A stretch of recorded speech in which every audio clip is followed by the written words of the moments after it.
A day in the life of a CEO ng isa sa pinakamalaking restaurant sa buong Pilipinas. Char.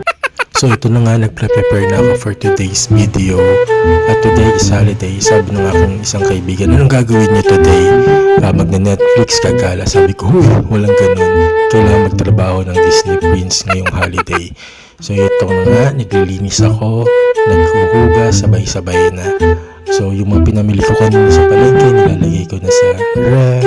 At the same time, nagkakape na rin ako kasi later on, wala na akong time na gawin yan. Dahil magiging sobrang busy na ako mamaya. So ito pa yung iba kong mga pinamili. At lalagay ko yan sa ref. And then yung paglilinis ko, tuloy-tuloy lang habang wala pa ang aking delivery manager.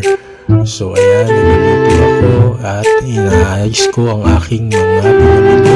I'm a very organized person. So pero minsan, pag nakakita ko yung ko na lang, yung shoot ko na lang, makikita ko na lang. So ito ang aking arinola.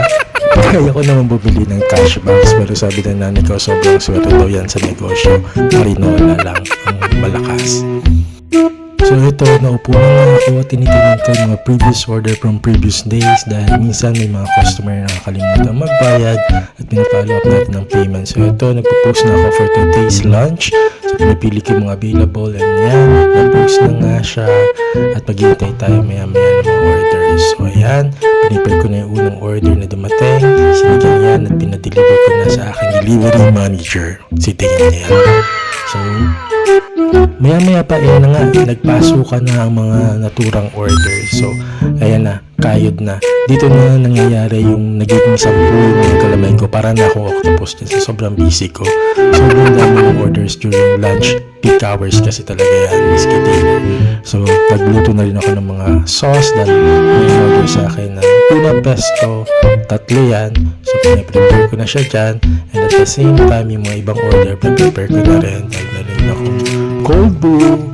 Yan. And then, meron din akong iced coffee na favorite ng aking mga customer. So, at this point, pagod na ako. Gusto ko nang sumuko. Pero hindi pwede. Maraming bills, maraming bayarin. So, inunom ko na lang yung sobrang cold brew at para ako magkaroon pa ng extra lakas. So, nagpahinga muna ako kasi natapos na yung orders. Pero maya meron na naman, avocado shake. So, inutos ako na rin yung sarili ko na magugas ng plato. Dahil kanina pa yan tambak dyan. Wala rin namang gagawa niya kundi ako.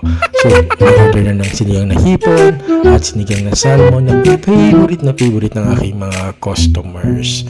So, ayan. Pinatawag ko yung sarili ko kasi pinagalitan ko dahil sabi ko kailangan yung mga orders ma-out na mabilis at dapat naglilinis ka at lahat ng gawain dito ginagawa mo. Ayan. Huwag kang titingin-tingin sa akin ng masama. So, ayan. Matcha order. Masarap yan. Favorite ko yan. At ayan na nga, pinadeliver ko na kay Daniel. Alas 2 na pala, kaya pala nahihilo na ako sa gutom. So yan yung pagkain ko. Galing niya sa bahay kasi hindi ako kumakain ng matinda ko kasi baka malugi. And ayan, ang aking ulam for today ay kulay at isda.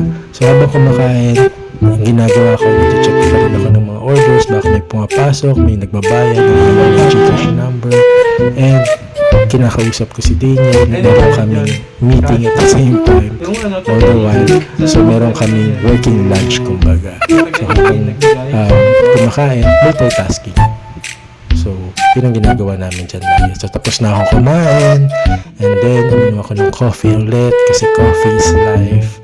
So nagpahinga ako saglit pero maya kailangan kong bumangon kasi naalala ko paubos na ang aking alio olio. So nagluto ako at pinipare ko kasi favorite ng aking mga customers. So pahiga-higa ako dyan, patambay-tambay, papahinga lang. Pwede naman, di ba? So ito, nagpa-browse ako, nag-a-up ako, tapos ito na punto na nagka-Facebook ako at tinusgahan ko na mga tao sa aking paligid at sa aking circle. Joke lang, wala tayong time para sa ganyan kasi kailangan natin magtrabaho at kumayod. Sabi nga nila, walang backup plan, tayo ang backup plan. Hanggang gabi kami nagtinda pero hindi ko na binidyo kasi paulit-ulit lang naman, diba? So hanggang sa muli, para sa mga kumakain, para sa pamilya, laban lang, kaya natin ito. Ciao, bye!